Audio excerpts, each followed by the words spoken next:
You did well, Monsieur Michel. Lead the way. I use my master key.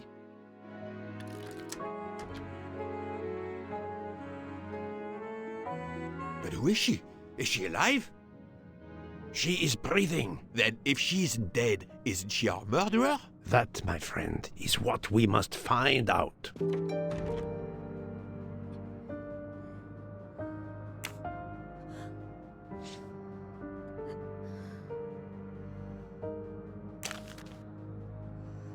The ticket reads Joanna Locke, traveling in compartment 105. Miss, can you hear me?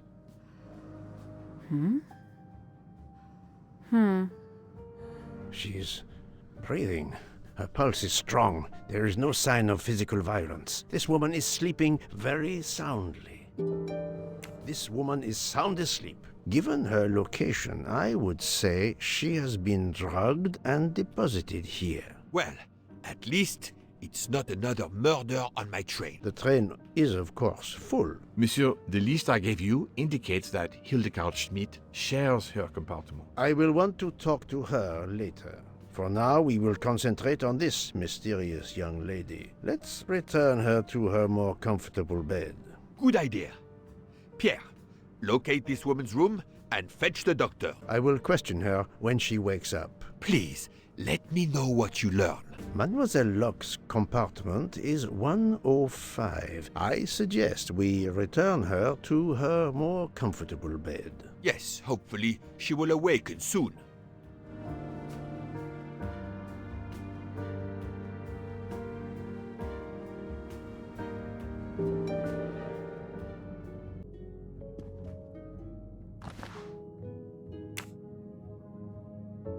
A cup of tea with white residue at the bottom.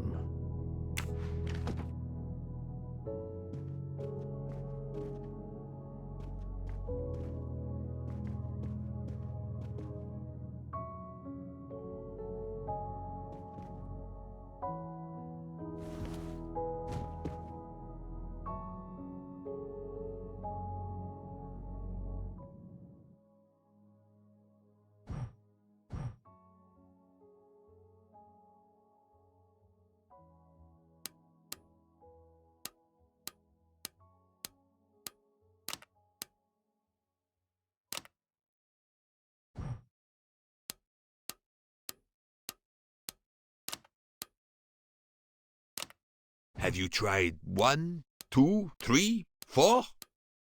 Have you tried 0000? If you need a break, I can ask Jean to make you some coffee. No, that's mine. I never remember my passwords, so I make them easy ones. Book. Just shut the fuck up!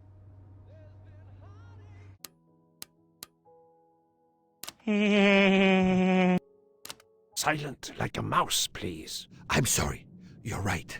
I'll be quiet now. You need to concentrate. Just shut the fuck up!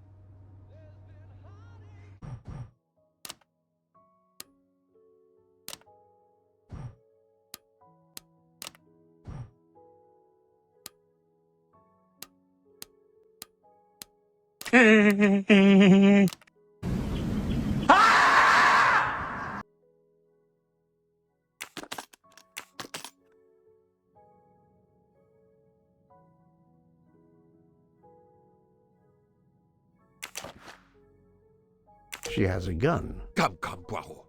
Criminals are often known to carry one. Ratchet was stabbed, not shot. But then why take it on the train?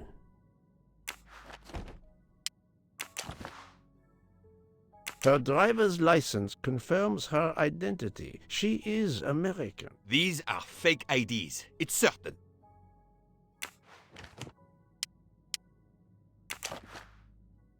This badge says that Joanna Locke is an American detective with the Berkshire Police Department in Massachusetts. An American police officer? Oh.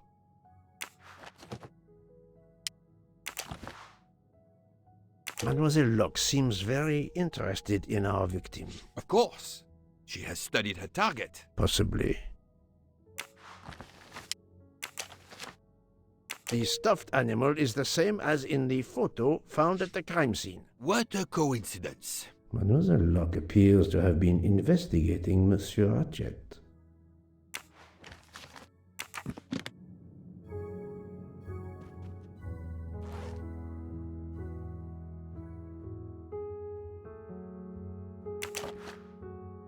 A briefcase and a wagon-lit conductor's jacket. And the button is missing. Look, she's waking up. Thanks to you, I would not be surprised if our murder victim were also waking up. What?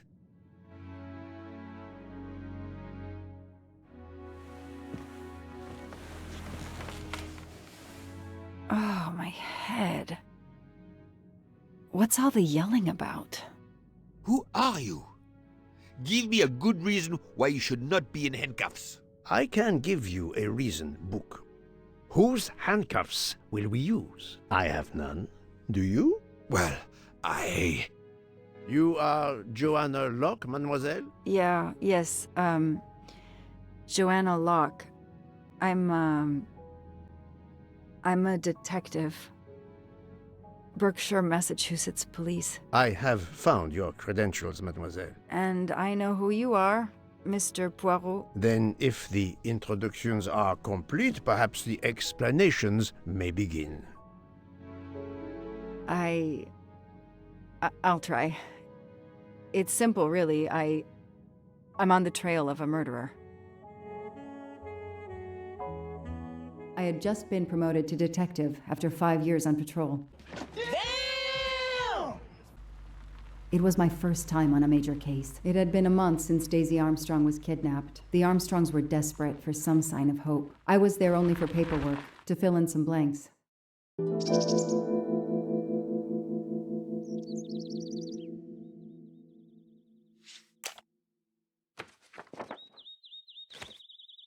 The investigation is now part of a pile of investigations, and my captain sent me here just to dot some I's and cross some T's. The crime was audacious. How could the kidnapper know which was the window of Daisy's room? No, they could use a ladder to reach it, and no, they could enter the room without being seen.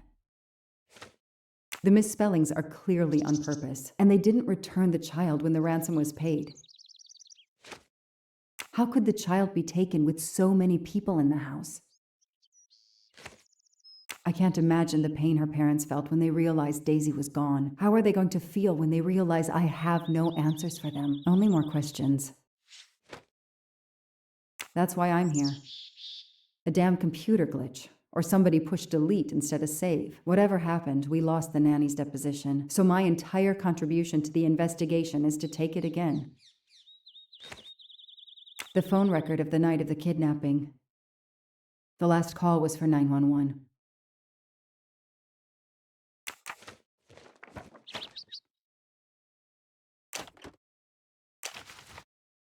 A topographical map, often more important than a road map in these mountains.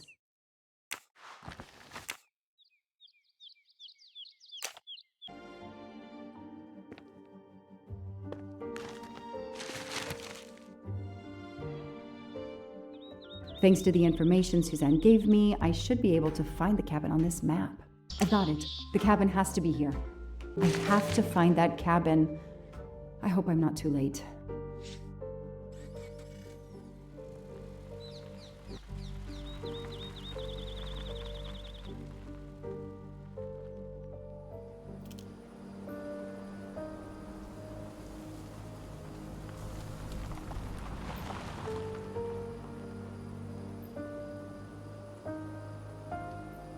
Okay, here is this famous cabin. Let's investigate.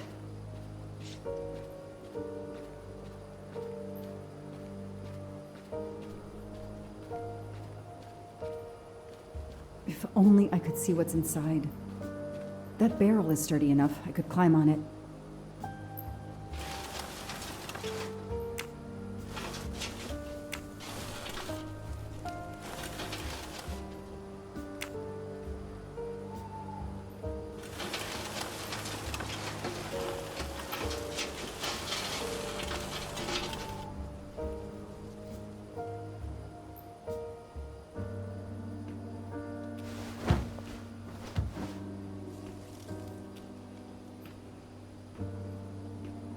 Ugh, an old hunting trophy starting to molt. Empty wine bottles. Somebody has been here lately. It's Daisy's plush toy. If Fluffy is here, the kidnapper has been here. I have to get inside this cabin.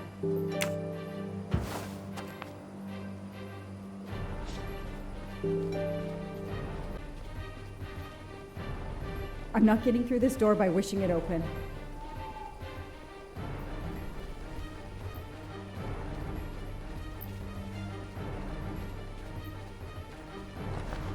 A maul for splitting wood. Perfect for attacking doors.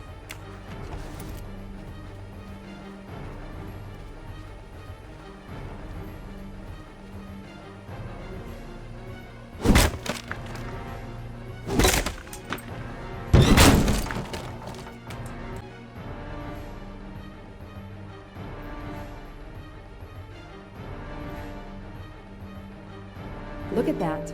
A broken door to investigate. No need for a warrant. A lot of tools. I guess somebody noticed the cabin was about to fall down.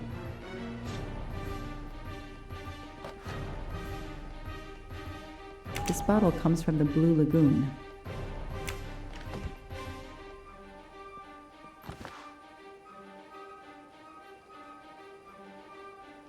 It's Fluffy, no doubt about it.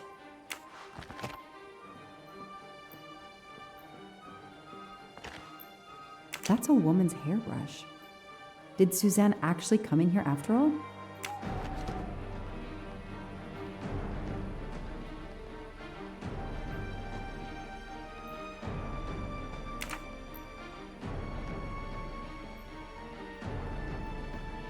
The stove is cold.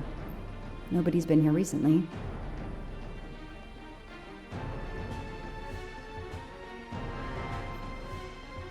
Some people seem to have played here before.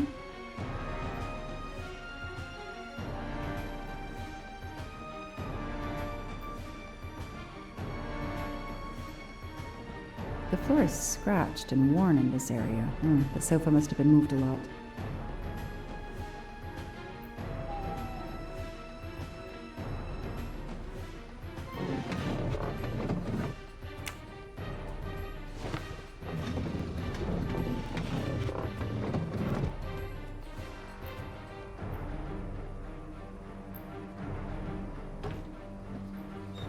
Damn, it's booby-trapped. If I move, it could go off, and that countdown tells me it wants to go off anyway.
Okay, so far so good. Wow, I wonder if that's how close it was. This would have ended my investigation right here. These rods are heading towards the canisters. It must be the trigger for the explosion. I smell a strong, sweet smell. Damn. I think these are filled to the brim with diethyl ether. Incredibly flammable. It looks like the kidnappers wanted to utterly destroy this place and whoever opened this hatch. A wooden crate? I have to open it.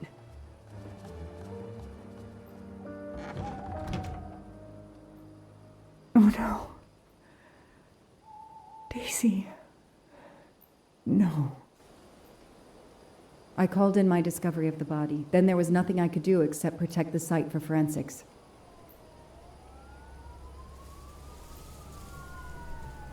The forensics team arrived an hour later, cordoned off the cabin with crime scene tape, and went to work, looking for physical evidence, fingerprints, testing for fluids, DNA, any clues science can uncover.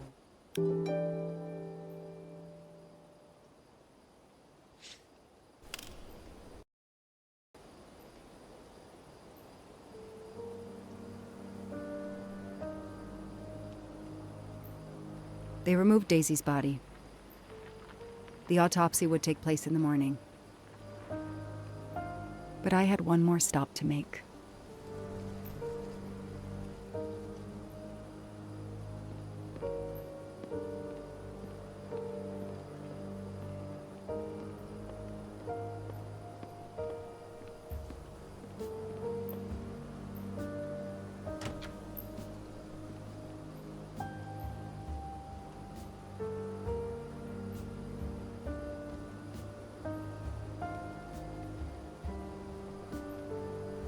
Oh no!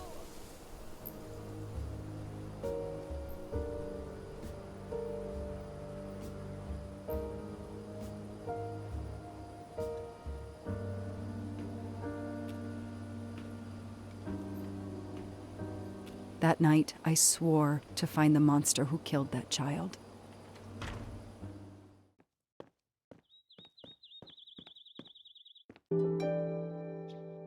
All units, Hike is in the vicinity of the cabin where Daisy Armstrong was found, spotted a pickup truck drive through the barricade tape and then head up the dirt road toward where the subject cabin is located. Any car nearby who can respond? Unit 28, we can respond, but we're a ways away. Dispatch, this is 11. I'm on it. Copy that. 11, you're good to go. Copy that.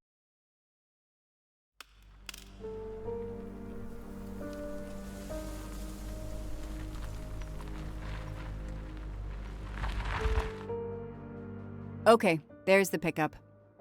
Let's see who ignored our barricade tape. 11 here. I'm at the cabin. Someone has broken in. Are you requesting backup? Not yet. I'm going to take a look around. Copy that, 11.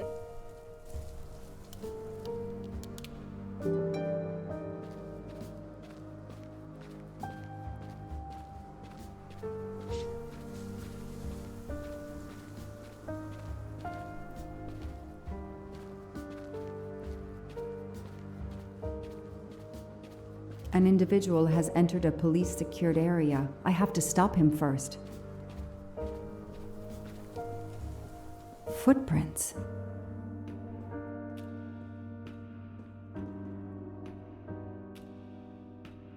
A forensics evidence identification marker. Forensics had to go through this place with a fine-tooth comb.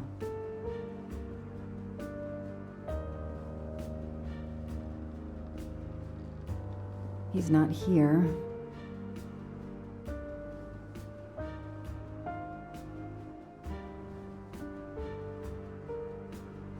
Three, 892. Oh, when the poor deer was killed.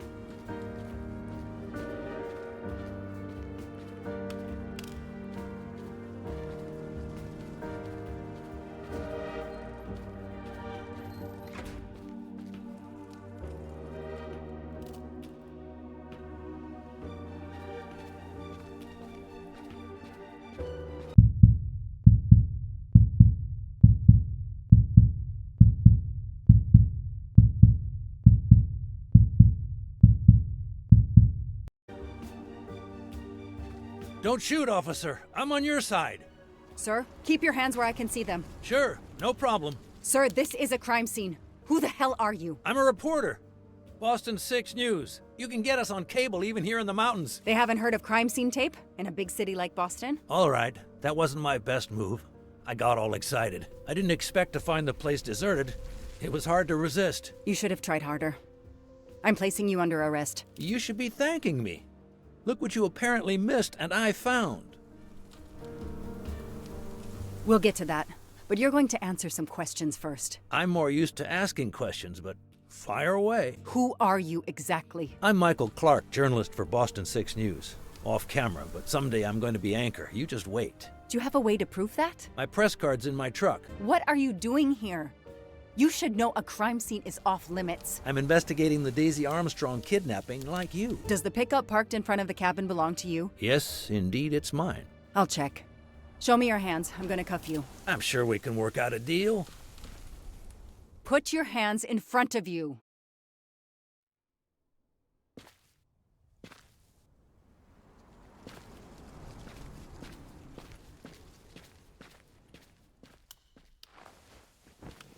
Aren't you gonna read me my rights? You have the right to remain silent. I really wish you'd exercise that one. Dispatch, this is 11. I intercepted a suspicious individual at the crime scene. I'll check to determine how badly he's compromised it. Then I'm bringing him in. Copy that, Detective Locke.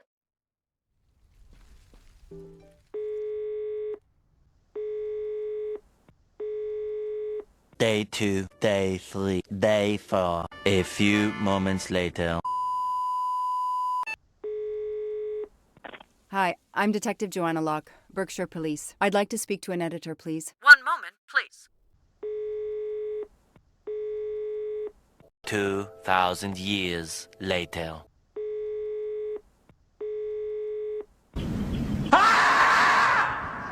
Hello, Detective Locke? This is Abby Wilson. I'm a senior editor. What can I do for you? Does a man named Michael Clark work for you? Yes, he does. Why? When was the last time you heard from him? Oh, it's been at least 7 or 8 months. What kind of stories does Mr. Clark write? Mr. Clark is an investigative reporter. Mostly crime stories, to tell you the truth. He comes up with some pretty macabre stuff some of the time. Is there a problem? Do you remember what the last case he investigated was? It was a murder case. The victim was a millionaire named James Miller. He was called the Frozen Fish King of Gloucester, Massachusetts. His body turned up in one of his nets. Or, rather, most of it did. Ah, well, thank you, Ms. Wilson. You've been a great help to me. Pleasure. I hope he's not in trouble. He can be a little pushy, but he's a good guy overall. So what's he working on now, Detective? Are you sitting on a story? Thanks again.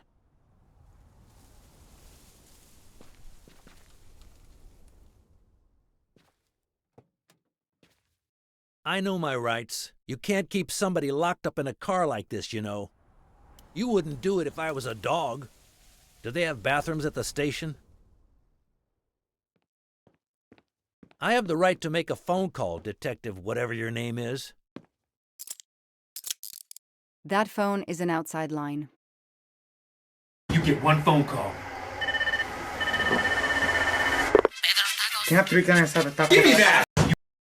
That didn't go well. I think I got my point across. What happens now? Go ahead. Then we'll have a chat. Now that we've taken your DNA, we can begin. Interview of suspect Michael Clark, 6 p.m., March 30th, 2019. This interview is being recorded. By elves behind the mirror, no doubt? You were arrested at a crime scene where you damaged police barricade tape. I'll pay for a new role. That's a Class A misdemeanor, and it carries a $500 fine. Oh, that's unfortunate. To begin with, where were you on the night Daisy Armstrong was kidnapped? I was watching TV in my motel room, but I had my police scanner on. I heard the first reports that the little girl was missing. No way the police at the scene were gonna let me get close. I set my alarm so I could get on the story first thing in the morning and tried to sleep. It was difficult. Can anybody confirm where you were? No, afraid not. I was alone and sleepless. A sad combination. And I realized a bad alibi. Let's move on to the gas cans and what we found in your pockets when you were brought in here today. That sounds exciting. How did you know there was a bunker at the end of the property? How did your forensic team miss it? They were concentrated on the cabin. It was pitch black out there. Small-town cops with small-town minds. I'm sorry, that was unkind. You know, I'm a bit like you. My job is to find something a news program's viewers want to see. You do it for justice. I do it for money. I just have more flair than you. I know you're lying, Mr. Clark. I followed your footprints from the cabin, and they led directly to the bunker. It was very well hidden. You had to know it was there. Think whatever you want, Detective. You say you're a journalist, a stringer for Channel 6 News in Boston. I sell my stuff to lots of media outlets. How is your editor doing? Last time we spoke, she was fine. But that was months ago. What's her name again? I work for lots of stations and lots of editors. She knows your name, but you don't remember hers? I'm not great with names. It's Kelly Johnson. Oh yeah, Kelly. I just made that name up. Good for you. Her name is Abby Wilson. Mr. Clark, you lie like you breathe. Huh. Well, that was mean. He thinks he's invincible. I need to play his ego. That's the key. What are you doing in the Berkshires? And what is your connection to the Armstrong case? For the past few months, I've been working on a big case. Boston 6 News was looking forward to my next story. The Armstrongs have been on my list of potential targets for a long time. I changed gears when Daisy was kidnapped and started investigating the Armstrongs. So you just stumbled on a major kidnapping story during your stay in the Berkshires? Yeah, I was researching PCBs in the river for crying out loud. Then, wow, the Armstrongs. That's not a Science Sunday report. That's a lead. Sometimes you just get lucky. I called Boston 6 News. Your editor said she hadn't talked to you in a long time. If you're working on the Armstrong case, why haven't you submitted anything during the last month? When the kidnapping occurred, I realized it was a golden opportunity. Forget intimate photos of the rich and famous. Here was a story that just dropped into my lap. I was about to turn in my first notes when I overheard the discovery of the cabin, and I was right. No other journalist got there ahead of me. Then you had to turn up. I need to get out of here and write my copy. Your press card says Boston 6 News, and you say you started working on the Armstrong case when little Daisy was abducted, but Boston 6 News didn't even know you were on site. Detective, if I had the inside track on this case, do you think I'm gonna go only to Boston 6? I could have had a bidding war for my... I'm gonna use the word, my scoop. Your camera in the pickup. There were photos of Daisy from before she was kidnapped. The Armstrongs are a famous family, like the Kennedys or Hollywood couples. Gossip sites love them. People want to see how they live. I started out just stealing candid shots. Paparazzi live on getting that one exclusive shot. Steamy, intimate, whatever. Then when the kidnapping happened, I realized I was here first. What an opportunity. And I jumped at it. You have an answer for everything. You're not very good at this, are you? How long have you been on the job? Long enough to put you away for life. Explain to me again how you got to the crime scene. I listened in on the police radio frequency. Anybody can do it with a scanner. I headed for the crime scene in my trusty pickup, like I've done for years. After the forensic team left, I needed to see the crime scene for myself. I got to the bunker just before you arrived. You said you've been driving that pickup for years? You heard right.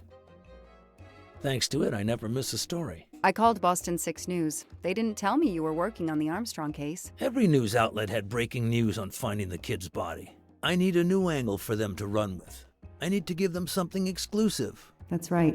The editor, Abby Wilson, said they hadn't heard from him for months. I found your driver's license in your truck. It's not a great picture, but it's me, all right. If it's a fake, it's a really good one. You say you've been using your pickup for years, but the title certificate is not in your name. The truck belongs to somebody named Stephen Baker. Okay, I don't get why the pickup is so important to you, but I guess my ego made me say that.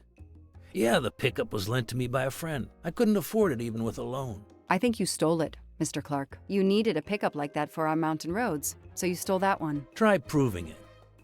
But while you run off on some wild goose chase, you can't hold me. You waited until forensics left and arrived in your probably stolen pickup. You grabbed a can of gasoline from your truck. You then went into the cabin to check if Daisy had been found. You then went straight to the bunker to see if it had been discovered, planning to set it on fire and destroy all the evidence inside. Before you could start the fire, you heard me arrive. So you hastily left your gas can and closed the hatch. You didn't think I could open the bunker. If I hadn't found you, I expect you would have burned down the cabin too. I'm not gonna make fun of you, detective, or how you handled my interrogation. You're obviously very new at this. I swear I'm telling the truth. I didn't know the bunker was there until the moment you showed up. When I get the DNA results from the bunker, We'll continue this conversation. You have no concrete evidence against me whatsoever. The lab results will be in soon. You won't get away with this. See that call? That's your arrest warrant and a one-way ticket to prison. I'll be right back. Who did you call earlier? An editor from the Boston 6 News. An editor you repeatedly said should fire you. That was your accomplice, wasn't it? You were telling him to start the fire. An accomplice? I know it was Jonas you called. Jonas? I don't know anyone called Jonas. Really, Detective, I'd like to leave now. Stay right where you are. I'm not done with you yet. Wow. Do I hear grounds for a lawsuit? Some poor, innocent woman is being accused instead of you. You set her up, didn't you? You have to let me go, Detective. All I need is one more phone call to the lab. I know it's you, and I'm going to prove it. You can leave. Sorry it didn't work out for you, Detective. Maybe you should consider a career change. We are not done. Oh, but we are, my dear. We are done. I had no choice but to return to the Armstrong house to arrest Suzanne Moreau.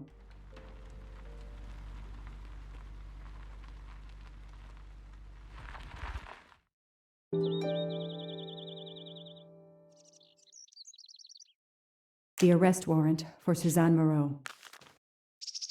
Suzanne was set up by Clark and Noah. They are the kidnappers, but I'm not giving up. When Suzanne comes up for trial, I will fight for her defense. But for now, the district attorney is in charge. If I want to stay a detective, he always has the last word.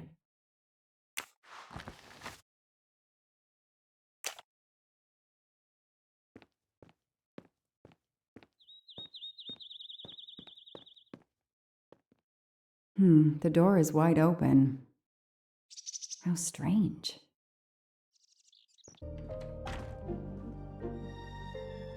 Miss Moreau, can you hear me? It's me, Detective Locke.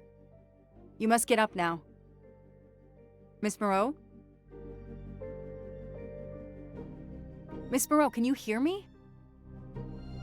Suzanne Moreau is dead. I called the district attorney to inform him.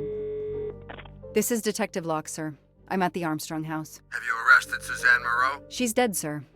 Apparent suicide, but I need a forensics team. She killed herself out of remorse for her part in the crime. We don't know that yet. I'm calling forensics now, but I wanted you to know. What a mess. Stay on site until forensics arrive. Yes, sir. Standing by. The investigation was officially closed. I was certain that she was innocent, and Clark had been responsible for 4 deaths and then vanished into thin air. With $1 million. Dollars marked, though, and not easily spent. I didn't care if the case was officially closed. I swore, Mr. Poirot, whatever it took, I would hunt him down.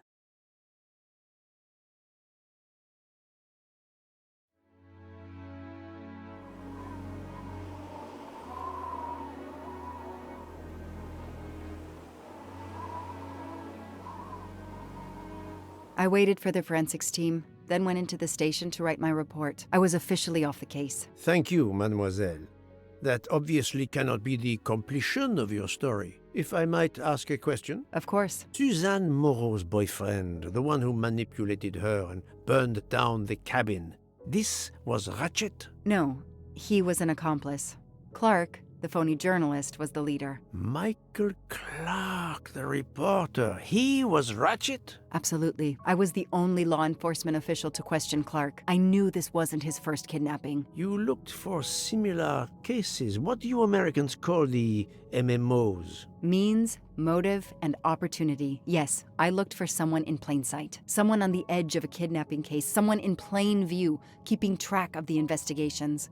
An innocent witness, a concerned neighbor, even another reporter. And eventually you found a name behind an alias. English, motherfucker! Yes, I found a name. Cassetti, the real name. The real name of the man you call Ratchet is Cassetti. This explains much, mademoiselle, but not all. It explains why she is our #1 suspect. But not how she came to be on this train. Attends. She has grown pale. I don't know what's wrong with me. Excuse me, Mr. Poirot. I don't feel very well. You are exhausted and still feeling the effects of the drug. Stay with us, mademoiselle. One more effort. I need to know your recent movements. I snuck aboard the train. This I observed. You came directly to this room? Yes, I never left this room. I didn't want to be spotted by Ratchet.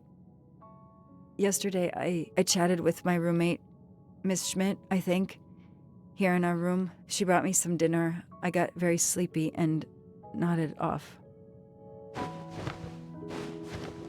And now she nods off again. Is this a joke? She must be faking so we can't interrogate her further, Poirot. No, Book. She really seems to have fallen asleep again. It is my fault. She must have been given a dangerous dose of... Midgeman. Remember that name. Myra. The effects should wear off soon, I hope, but I am afraid asking her to tell us her story was too much for her. Pinch her, Poirot. She's faking. Her eyes are dilated. She is not faking, and there will be no pinching. Dr. Constantine, please stay with her. Monsieur Bouc, ask the other passengers to gather in the dining car. There are still many questions I need to ask. But all of them together? Won't someone overhear you questioning the others? I will speak softly because I am trained to do so. They will speak softly because they want to. Very well. I will do as you say. I'll stay here to watch over Miss Locke.